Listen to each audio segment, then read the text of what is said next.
तुम्ही देखील केस गळतीमुळे आणि त्यासोबतच कमकुवत केसांमुळे खूप जास्त प्रमाणावरती त्रस्त आहात का आणि खूप सारे उपाय ट्राय करून पाहिले पण काहीच फायदा होत नसेल तर थोडंसं थांबा आणि आज मी सांगितलेली रेमेडी फक्त एका आठवड्यासाठी केसांवरती ट्राय करून बघा. मी देखील ही रेमेडी फक्त 7 दिवसांसाठी माझ्या केसांवरती वापरून पाहिली आणि अगदी 7 दिवसांमध्येच माझी केस गळती कायमची बंद झाली आणि त्यानंतर अगदी 1.5 ते 2 महिन्यांमध्येच माझे केस खांद्यापासून ते कमरेपर्यंत लांब होण्यासाठी मदत झाली. जर तुम्हाला विश्वास बसत नसेल तर माझ्या सांगण्यावरून ही रेमेडी फक्त 7 दिवस तुमच्या केसांवरती नक्की वापरून बघा. तुमचे देखील केस लांब होतील, दाट होतील आणि त्यासोबतच केस गळती पूर्णपणे कमी होण्यासाठी मदत होईल. आणि त्यासाठी तुम्हाला हा व्हिडिओ शेवटपर्यंत बघायचा आहे आणि तुम्हाला एक छोटीशी विनंती आहे. व्हिडिओ जर तुम्हाला थोडा जरी आवडला तरी व्हिडिओला एक लाईक करा आणि चॅनलला सबस्क्राईब केल्याशिवाय अजिबात जाऊ नका. चला तर मग आपल्या या रेमेडीला आपण सुरुवात करूया. बघा, रेमेडी बनवण्यासाठी सगळ्यात पहिल्यांदा आपल्याला कढीपत्त्याचा वापर करायचा आहे आणि कढीपत्ता हा आपल्या सगळ्यांच्या घरामध्ये अगदी इझिली अवेलेबल असतो, कारण आपण कढीपत्त्याचा वापर भाजीमध्ये आणि सोबतच मसाल्यांमध्ये करत असतो आणि हे आपल्या केसांसाठी किती जास्त फायदेशीर आहेत हे देखील तुम्हाला माहित असेल. तुम्ही साऊथ इंडियन स्त्रियांचे केस जर पाहिलेले असतील तर त्यांचे केस खूप जास्त दाट आणि लांब असतात, तर त्या महिला आपल्या केसांवरती कढीपत्त्याचा अगदी रेग्युलर वापर करतात.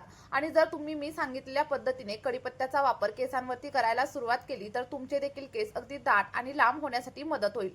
बघा, कढीपत्त्यामध्ये बीटा कॅरोटीन आणि त्यासोबतच प्रोटीनचं प्रमाण खूप जास्त असतं आणि त्यामुळे तुमची होणारी केस गळती कमी होते. आणि बघा, जर तुम्हाला पांढऱ्या केसांची वगैरे समस्या असेल ना तर ती देखील कमी होण्यासाठी मदत होते, कारण बघा कढीपत्त्यामध्ये अँटीऑक्सिडंट देखील भरपूर प्रमाणात असतात आणि त्यासोबतच अॅमिनो ऍसिड्स देखील असतात.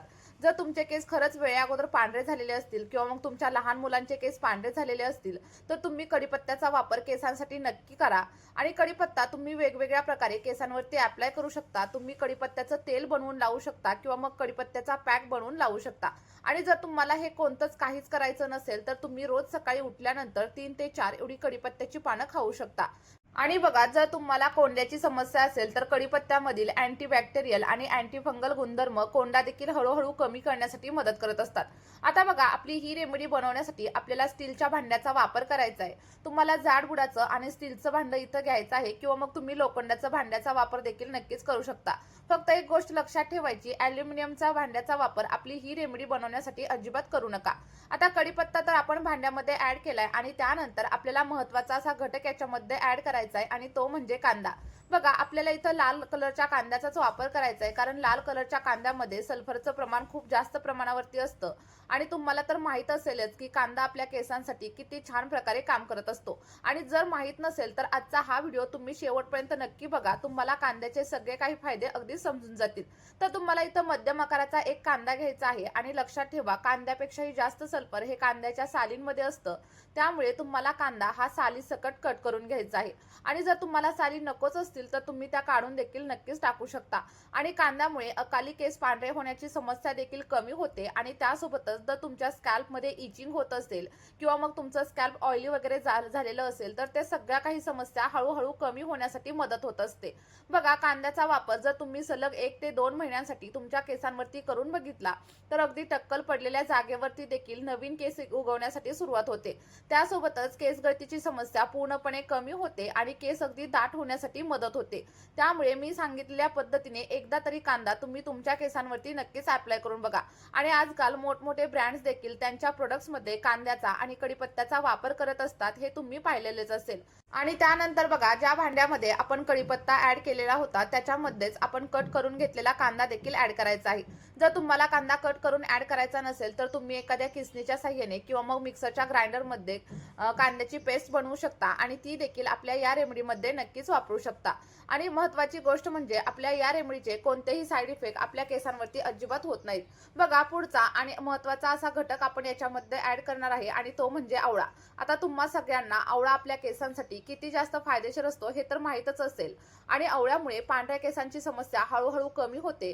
त्यासोबतच आवळ्यामध्ये भरपूर प्रमाणावरती व्हिटॅमिन सी आणि सोबतच अँटीऑक्सिडंट असतात, ज्यामुळे आपल्या केसांची मुळं अगदी स्ट्रॉंग होण्यासाठी मदत होते आणि त्यासोबतच केसांवरती एक नैसर्गिक अशी चमक येते. जर मी सांगितलेल्या पद्धतीने 1 ते 2 महिन्यांसाठी तुम्ही हे टोनर तुमच्या केसांवरती अप्लाय करायला सुरुवात केली तर त्यानंतर तुम्हाला मार्केटमधील कोणतंही महागडं प्रोडक्ट वापरण्याची अजिबात गरज लागणार नाही. आणि बघा, या गोष्टींमध्ये व्हिडिओमधील जर कोणताही घटक तुमच्याकडे अवेलेबल नसेल तर मला कमेंट करून नक्की सांगा. मी त्यावरती देखील एखादं सोल्युशन तुम्हाला नक्कीच सजेस्ट करेल. आता बघा, आपल्याला याच्यामध्ये साधारणतः 1 ग्लास एवढं फिल्टर केलेलं पाणी ॲड करायचे आणि जर तुमच्याकडे फिल्टर केलेलं पाणी नसेल तर तुम्ही पिण्यासाठी जे पाणी वापरता त्या पाण्याचा वापर इथं केला तरी देखील चालेल. फक्त एकच गोष्ट लक्षात ठेवायची, खाऱ्या पाण्याचा किंवा मग बोरिंगच्या पाण्याचा वापर आपल्या या रेमेडीसाठी किंवा मग केसांसाठी अजिबात करू नका. नाहीतर काय होईल, तुमची केस गळती आणखी जास्त प्रमाणावरती वाढू शकते. आता बघा, सगळं काही मिश्रण आपल्याला गॅसवरती ठेवायचं आहे आणि लक्षात ठेवा, गॅसची फ्लेम अगदी हाय वगैरे अजिबात करू नका. तर आपल्याला हे सगळं काही मिश्रण मीडियम फ्लेमवरती किंवा मग लो फ्लेमवरती व्यवस्थित असं बॉईल करून घ्यायचंय. आणि आता तुम्हाला एकच प्रश्न पडलेला असेल की नक्की हे सिरम किंवा मग हे टोनर तयार होण्यासाठी किती वेळ लागतो आणि टोनर रेडी झालंय हे कसं ओळखायचं. तर सगळं काही मी व्हिडिओमध्ये पुढे तुम्हाला सांगणार आहे, पण त्या अगोदर छोटीशी विनंती आहे. जर तुम्ही चॅनलवरती नवीन असाल तर चॅनलला सबस्क्राईब करा. व्हिडिओ तुम्हाला थोडा जरी उपयोगी वाटत असेल तर व्हिडिओला एक लाईक करा आणि त्यासोबतच तुम्ही आपला हा व्हिडिओ नक्की कोणत्या गावामधून किंवा मग कोणत्या शहरामधून पाहताय कमेंटमध्ये सांगायला अजिबात विसरू नका, जेणेकरून मला देखील समजेल की माझे व्हिडिओ नक्की कुठपर्यंत पोहोचत आहेत. बघा, आता हे सगळं काही मिश्रण आपल्याला साधारणतः 10 ते 15 मिनिटांसाठी व्यवस्थित असं बॉईल करून घ्यायचंय, जेणेकरून कढीपत्ता, कांदा आणि आवळ्यामधील पोषक घटक आपल्या पाण्यामध्ये व्यवस्थित मिक्स होतील आणि आपल्या पाण्याचा कलर देखील हळूहळू चेंज व्हायला सुरुवात होते. बघा, पाण्याचा कलर जास्त प्रमाणात डार्क वगैरे अजिबात होत नाही, अगदी लाईट प्रमाणामध्ये पाण्याला कलर येतो आणि तेव्हा समजायचं की आपलं जे काही टोनर आहे ते इथं रेडी झाले. आणि महत्त्वाची गोष्ट म्हणजे जर तुम्ही 1 ग्लास पाणी घेतलेलं असेल तर ते अर्ध होईपर्यंत आपल्याला हे सगळं काही पाणी व्यवस्थित असं बॉईल करून घ्यायचंय. आणि जेव्हा आपलं पाणी अर्ध होईल तेव्हा समजायचं आपलं जे काही टोनर आहे किंवा जे काही सिरम आहे ते इथं रेडी झालेलं आहे. तुम्ही इथं बघू शकता, साधारणतः 10 मिनिटं झालेली आहेत आणि आपलं जे काही टोनर आहे ना ते अगदी 90% रेडी झालेलं आहे. आणखी 5 ते 6 मिनिटं याला छान असं बॉईल करून घेऊयात आणि त्यानंतर पुढची जी काही प्रोसेस असेल ती देखील मी तुमच्यासोबत शेअर करणार आहे. इथं तुम्ही बघू शकता 15 मिनिटं झालेली आहेत. मी गॅसची फ्लेम देखील पूर्णपणे बंद केलेली आहे आणि आता आपल्याला हे टोनर थंड होण्यासाठी ठेवायचं आहे किंवा मग तुम्ही गरम असताना देखील गाळून घेऊ शकता.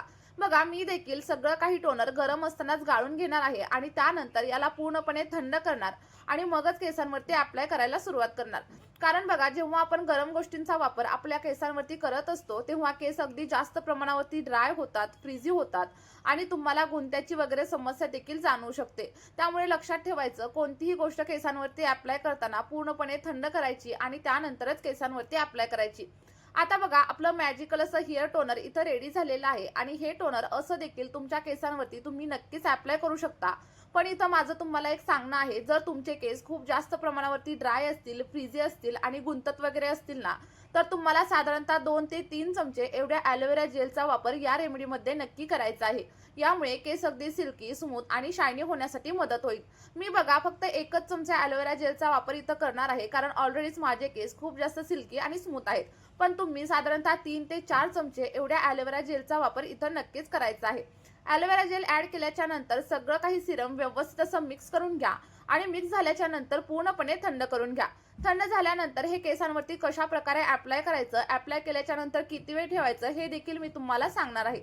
त्यामुळे व्हिडिओ इथे स्किप वगैरे करू नका, तर शेवटपर्यंत नक्की बघा. आता बघा, अप्लाय करताना तुम्ही एखाद्या स्प्रे बॉटलने हे सिरम केसांवरती अप्लाय करू शकता किंवा मग स्प्रे बॉटल वगैरे तुमच्याकडे नसेल तर एखाद्या कॉटन बॉलच्या साहाय्याने देखील हे सगळं काही सिरम तुम्ही तुमच्या केसांच्या मुळांवरती आणि लेन्थवरती अप्लाय करू शकता. अप्लाय केल्याच्या नंतर 2 ते 3 मिनिटं हलक्या हाताने मसाज करा आणि त्यानंतर कमीत कमी 2 तासांसाठी हे सिरम तुम्हाला केसांवरती तसंच ठेवायचं आहे.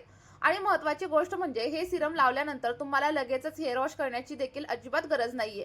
आणि सगळ्यात महत्त्वाची गोष्ट म्हणजे या सिरमचे कोणतेही साईड इफेक्ट आपल्या केसांवरती अजिबात होत नाहीत, कारण आपण याच्यामध्ये कोणत्याही प्रकारच्या केमिकलचा वगैरे वापर अजिबात केलेला नाहीये. बघा, सिरम अप्लाय केल्याच्या नंतर शॅम्पू करताना देखील तुम्हाला लक्षात ठेवायचंय, शॅम्पू थोडासा डायल्यूट करायचा आणि त्यानंतरच केसांवरती अप्लाय करायचा. डायरेक्टली शॅम्पू केसांवरती वगैरे अजिबात अप्लाय करू नका, नाहीतर तुम्हाला हवे तसे रिझल्ट तुमच्या केसांवरती अजिबात भेटणार नाहीत.